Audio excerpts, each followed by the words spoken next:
2,000 men, killed or wounded, to capture a building that hadn't housed a single session of parliament in 12 years. Not a fortress, a symbol. The Reichstag, the German parliament building, had been a burned-out shell since 1933. The Nazis never liked it. When fire gutted it that year, an event Hitler used to seize emergency powers, they never bothered to rebuild. For 12 years it sat empty. Windows bricked up, halls silent. Rain leaked through the fire-damaged roof and pooled on marble floors where delegates had once debated the laws of a republic that no longer existed. Pigeons nested in the galleries. Plaster fell from ceilings in chunks that no one cleaned up because no one was responsible for a building that belonged to a form of government the regime had abolished. The inscription above the entrance still read, Dem Deutschen Volke, to the German people. The German people had not been inside in over a decade. Then in April 1945, the dying regime turned the building it despised into a fortress, and the Soviet Union sent thousands of men to take it. Not because it mattered militarily, because Stalin needed a photograph, a red flag on the roof of the enemy's parliament. Proof that the war was over and that the Soviet Union had won it. In the spring of 1945, symbols were worth more than steel, and the price of this particular symbol was paid in the bodies of men who fought room by room through total darkness in a building where you could hear German and Russian spoken in the same hallway. What they found when it was over, in the basement, on the walls, among the dead, was worse than the battle itself. And what they left behind on those walls is still there. 80 years later, the German parliament still meets beneath it. April 1945. The Third Reich was dying the way empires die. Not with a single collapse, but with a grinding disintegration that consumed everything it touched on the way down. The Western Allies had crossed the Rhine. The Soviets had launched the largest offensive of the war. 2.5 million troops, 6,250 tanks, 7,500 aircraft, all aimed at Berlin. Hitler was in his bunker beneath the Chancellery, issuing orders to armies that no longer existed, moving divisions on maps that bore no relationship to the shattered landscape above his head. The city was encircled, but this was not just a military operation, it was a political one. Stalin wanted Berlin before the Americans or British could reach it. He wanted it the way a man wants proof that his suffering has been worth something.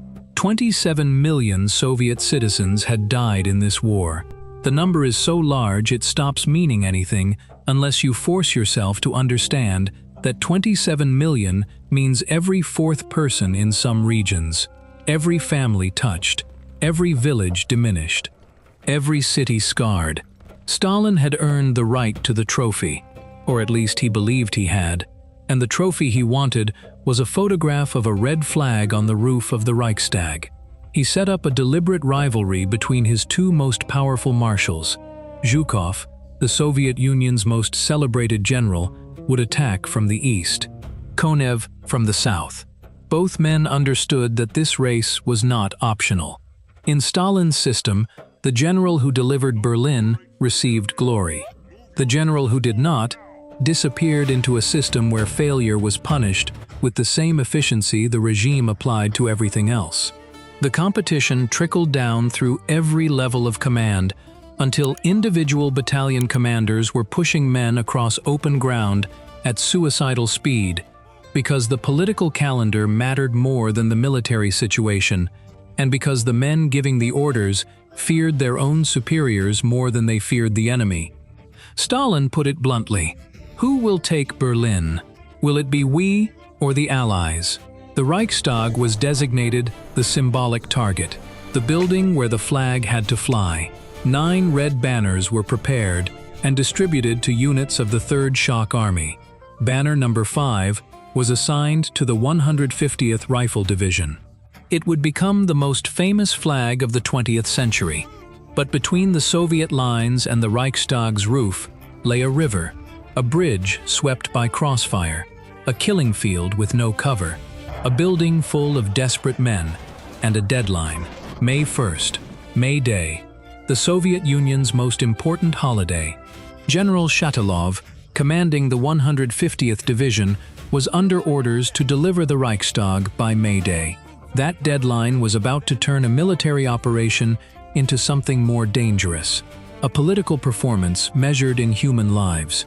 Inside the Reichstag, approximately 1,000 defenders waited. The composition of that garrison tells you everything about what the Third Reich had become in its final days. SS troops, the regime's most fanatical soldiers, men who had been told that surrender meant death, and who believed it because in many cases it was true. Volkssturm militia. Older men, some in their 60s, civilians handed rifles and told they were soldiers now. Men who had spent the war working in factories or offices, conscripted in the final months because the regime had run out of young men to kill. Kriegsmarine sailors. German naval personnel transferred inland because the German Navy had ceased to exist as a fighting force. These were men who had been trained to operate in engine rooms and on gun decks, and who now found themselves holding rifles in a building where the closest body of water was a river 200 meters away that they were supposed to prevent the enemy from crossing. The absurdity of their presence told you everything about the state of the Reich. A regime so hollowed out by 6 years of war that it was plugging holes in its army with men who belonged on ships that no longer floated in a navy that no longer existed. And Hitler Youth, boys, some estimated at 14 or 15 years old, handed Panzerfausts, single-shot anti-tank weapons that weighed nearly as much as the children holding them, told to defend the fatherland in a building the fatherland's own leaders had abandoned 12 years earlier. The building had been fortified with the grim efficiency of men who knew they were building their own tomb. Windows bricked up with firing loopholes, rooms barricaded with furniture and debris. The basement converted into a labyrinth of tunnels and chambers that connected to other buildings and to the Berlin U-Bahn subway system below. The garrison's primary weapon was the Panzerfaust. In the open, it killed tanks. In a corridor, fired into a room full of men, the blast was catastrophic. The backblast alone could kill in an enclosed space. You did not need accuracy. You needed a doorway and the willingness to fire into it. Between the Soviet forces and this building lay the Spree River, crossable only via the Moltke Bridge, which was swept by fire from a massive fortified building the Soviets called Himmler's House. Beyond the bridge, several blocks of fortified buildings, and then the Königsplatz, a vast open square directly in front of the Reichstag. No cover, no concealment, flat ground, anti-tank ditches, and overlapping fields of fire from the building and surrounding positions. Any force crossing that square would be visible to every weapon pointing at it. The assault began on April 28. Units of the 79th Rifle Corps fought their way across the Moltke Bridge under devastating fire. The bridge was partially destroyed but passable. The problem was everything around it. Machine guns from Himmler's house raked the crossing. Soldiers moved in short rushes, sprinting between impacts, each wave leaving bodies on the stone. Engineers cleared obstacles under fire, dragging debris while rounds sparked off the pavement around their hands. The fighting for the buildings flanking the approach took 2 full days. Room by room, floor by floor, the air thick with brick dust and the smell of cordite and decomposition from bodies buried under rubble that had been accumulating for days. By April 29, the Soviets held the near bank of the Spree and the buildings overlooking the Königsplatz. The Reichstag was visible through the smoke. A dark, massive shape maybe 500 meters away, across open ground, that offered no protection to anything alive. This is where the story turns. Not because of what the Germans did, but because of what the Soviets did to themselves. General Shatilov was desperate. May Day was coming. Stalin expected a victory to announce. The pressure cascaded down the chain of command with the weight of a regime where failure meant not demotion, but disappearance. On the evening of April 30th, before any Soviet soldier had set foot on the Reichstag's roof, Shatilov sent a report up the chain. The banner has been raised. The report traveled to Moscow. Celebrations began. The problem was that none of it was true. The building was not captured, the flag was not flying, and a general had just staked his career on a report that Moscow was already celebrating. In Stalin's army, the distance between a false report and a firing squad was measured in days. The only option was to make the lie true as fast as possible. The soldiers who would pay for the general's lie with their bodies did not know that celebrations had already started in Moscow. They did not know that the newspapers were already being typeset with headlines announcing a victory that had not occurred. They knew only that the orders coming down the chain had an urgency that felt different from the normal urgency of combat. Faster, more reckless, more willing to spend lives on speed because speed was no longer a military calculation, it was a political one. Around 1 in the afternoon on April 30th, after a bombardment that shook the ground for blocks, the first major assault began. 152mm and 203mm howitzers had been dragged to positions 300 meters from the building. Siege guns designed to shatter concrete fortifications. The gunners could see their target with their own eyes. They fired over open sights. Each 203mm shell weighed over 100 kilograms. The Reichstag shuddered with every impact. Chunks of masonry the size of cars broke free and crashed to the ground. Under cover of this barrage, and with every available Katyusha rocket launcher adding its screaming fury to the bombardment, Soviet infantry charged across the Königsplatz. The square was an apocalyptic wasteland, craters filled with black water that reflected the fires burning in every direction. Rubble fields where shattered stone mixed with the remains of trees that had been growing in this square when the building still served a democratic purpose. Smoke so thick that men 5 meters apart existed in separate worlds.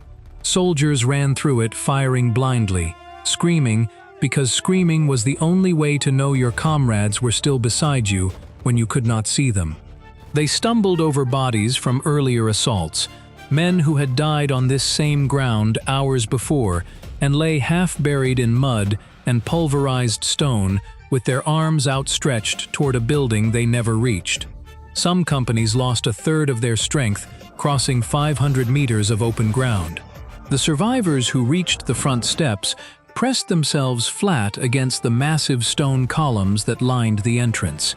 They were alive because the columns were wide enough to hide behind. Everything between the columns was being swept by machine gun fire from the bricked-up windows above. Panzerfaust blasts from inside the entrance sent shock waves through the gaps between columns, the concussion alone enough to rupture eardrums and knock men sideways into the open where the machine guns found them. Grenades bounced down the steps and detonated among men who had no room to move and nowhere to go except forward. But the weight of numbers forced the issue. Wave after wave pushed through. They were inside, but inside meant they had entered a maze, and the defenders knew every corner of it. Inside the Reichstag, the battle fractured into dozens of simultaneous fights, happening in darkness, so complete that soldiers navigated by touch. They ran their hands along walls that were hot from fires burning in adjacent rooms. They felt their way around corners where a man with a Panzerfaust might be waiting 3 feet away, in blackness so total that the muzzle flash of his weapon would be the first and last thing you ever saw. The bricked-up windows admitted no light. Smoke from fires and explosives filled every corridor until breathing required conscious effort, and seeing required giving up and relying on sound instead. The sounds were specific and terrible. The clatter of boots on stone, the metallic racking of a submachine gun bolt, a voice shouting in a language you did not speak from, somewhere ahead or behind or above, you could not tell because smoke and darkness destroyed every spatial reference a human being depends on to know where danger is. There was no front line. Soviets held rooms on the ground floor. Germans held rooms on the same floor 20 meters away. The fighting was vertical as well as horizontal. Germans fired down stairwells. Soviets threw grenades up them. The clearance was mechanical and merciless.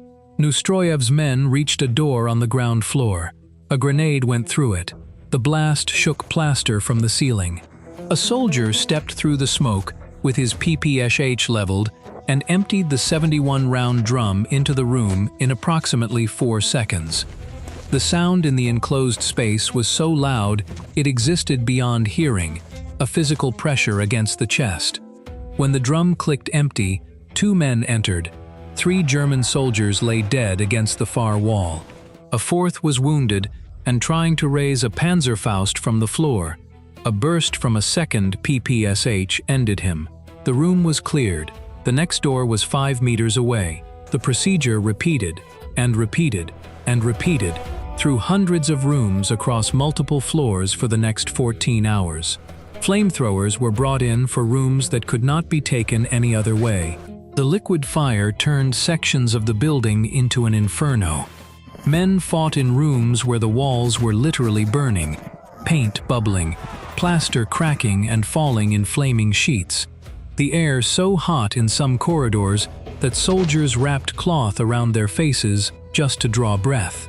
Captain Neustroyev, 26 years old, partially deaf from a blast concussion that had burst both eardrums at Stalingrad, limping from wounds that had healed badly because field hospitals in 1943 did not have the luxury of healing things well, directed the clearance of the ground floor with the calm of a man who had been doing this for so long that terror had become a background hum he no longer noticed. He had survived the entire war, from the frozen rubble of Stalingrad where he learned that buildings are not shelter but battlefields, through the grinding advance across Belarusia and Poland, to this hallway, in this building, in this city. He later wrote that the corridors were dark and full of smoke, and that you could hear German and Russian in the same hallway. That single detail captures what this fight was. Not combat across a field, combat across a doorway. The SS troops showed no intention of surrendering.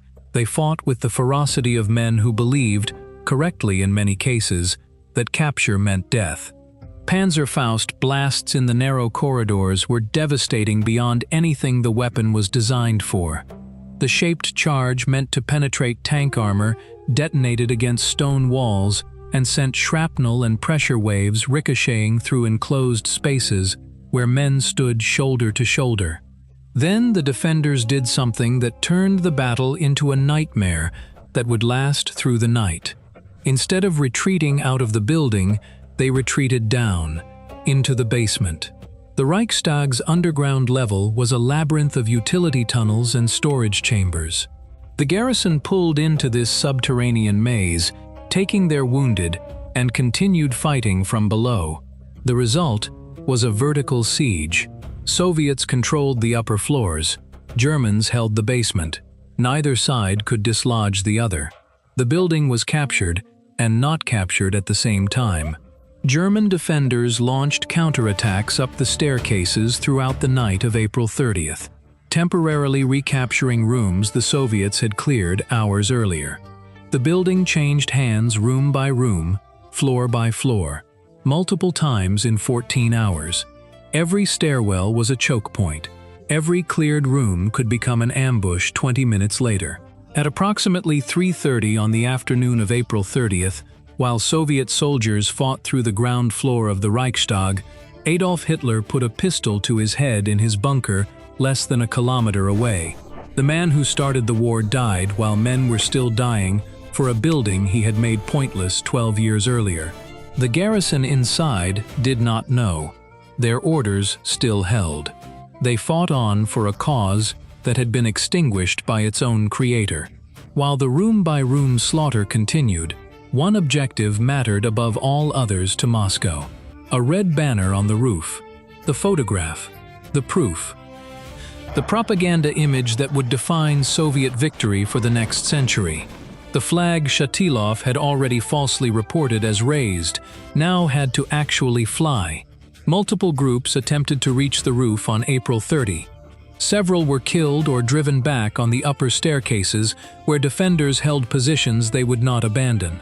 Small red flags were hung from windows on upper floors, provisional markers, but they were not the banner. Banner number 5 had to fly from the highest point. Late on the night of April 30th, likely around 10:40 p.m., though the exact time is debated and always will be, 2 sergeants fought their way to the roof. Mikhail Yegorov, Russian. Melaton Kantaria, Georgian. The pairing was not accidental. A Russian and a Georgian raising the flag together served Stalin's narrative of multinational Soviet unity. A propaganda detail embedded in the moment of triumph itself. The roof was a skeletal ruin. The Great Dome had been destroyed years earlier. Steel beams jutted into the night sky like broken ribs. Fires burned on the floors below, casting an orange glow upward through gaps in the structure. Tracer rounds streaked across the Berlin skyline from every direction. The city was burning in 360 degrees. Yegorov and Kantaria secured Banner 5 to a piece of the ruined framework. It caught the updraft from the fires below and unfurled against the dark sky. No camera was there to record it. The most important flag raising of the 20th century happened in darkness and smoke on a rooftop that no photographer had reached. The famous photograph everyone knows, Yevgeny Kalday's iconic image of a Soviet soldier waving the flag over the shattered Berlin skyline, was taken 2 days later on May 2. Kalday brought his own flag.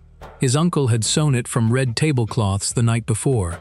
The same uncle who had lost most of his family in the Holocaust that the regime headquartered in this city had orchestrated. A Jewish man sewing a Soviet flag from tablecloths so that his nephew could photograph it flying over the capital of the nation that had murdered his relatives.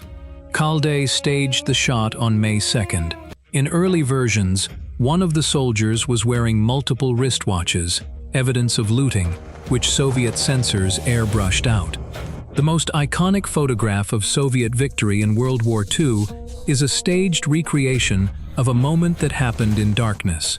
A lie that told the truth. The real moment belonged to 2 exhausted sergeants on a ruined rooftop, and history kept no picture of it.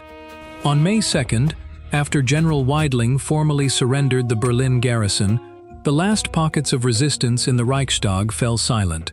German soldiers emerged from the basement with hands raised, gaunt, blackened with soot.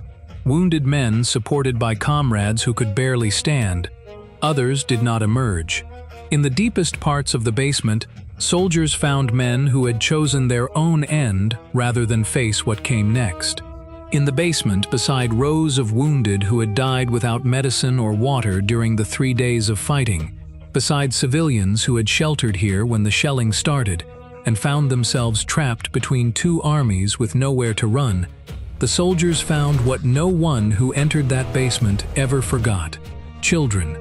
Boys in uniforms that did not fit them. Sleeves rolled up because the arms inside were too short. Boots stuffed with paper because the feet were too small. Hitler Youth members, 14 and 15 years old, found gripping Panzerfausts that weighed nearly as much as they did. Some had fired their weapons. The blast marks on the walls proved it. Others had not. The Panzerfausts lay unfired beside bodies whose hands had been too small or too frightened to pull the trigger. They had been told they were defending the fatherland. The fatherland had shot itself in a bunker less than a kilometer away while these boys were still alive and fighting for it. This is what the Third Reich spent its final currency on, not strategy, not survival. The lives of children sent to die in a building the regime they died for had abandoned 12 years before they were born.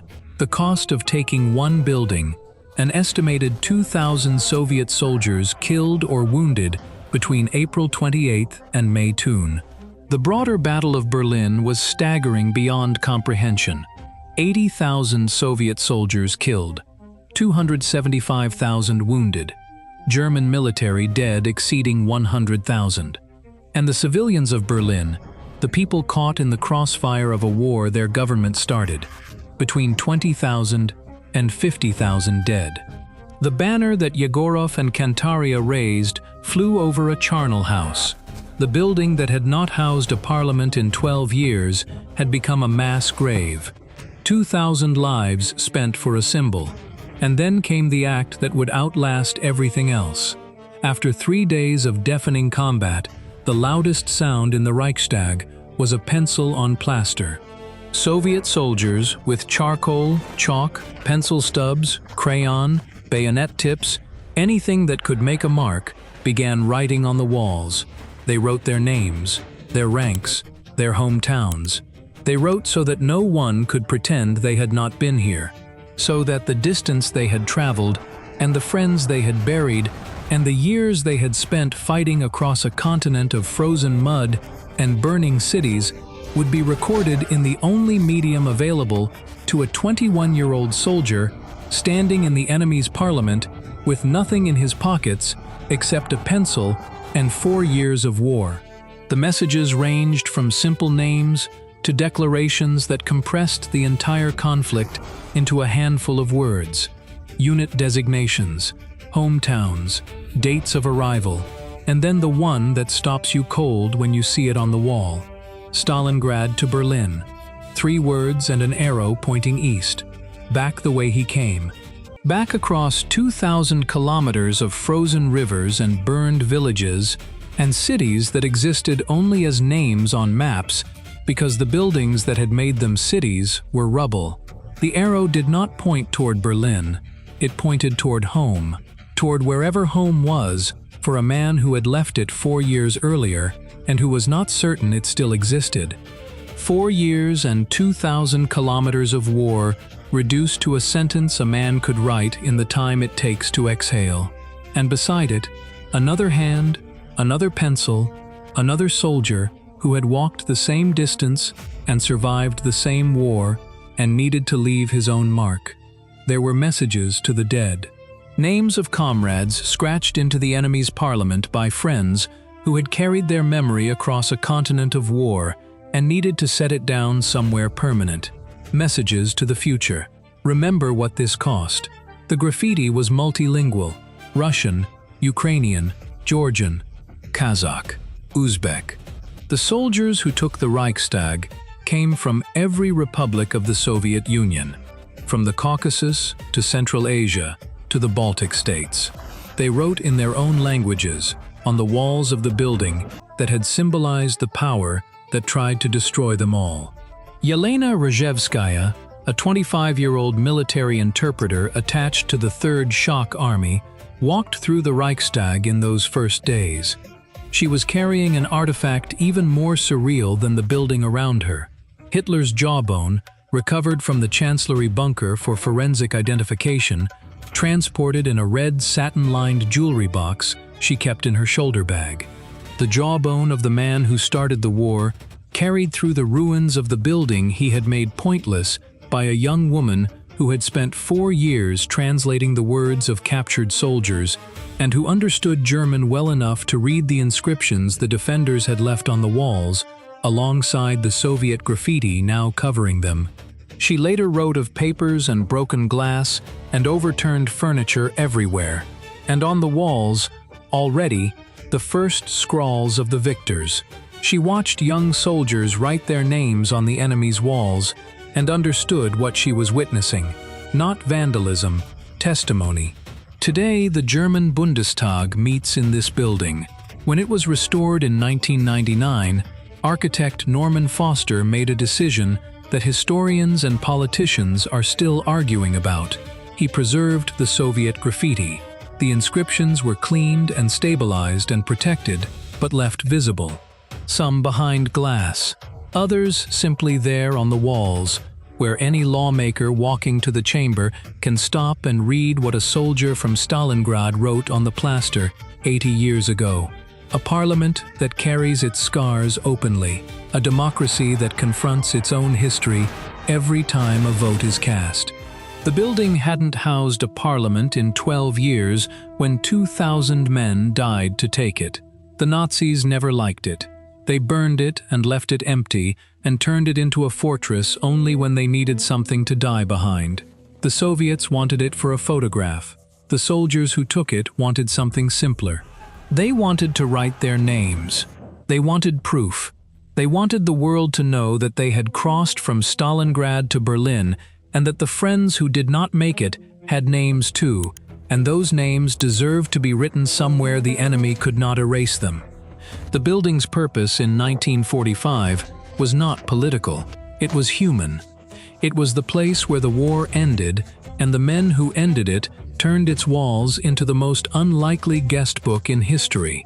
80 years later, the pencil marks are still there.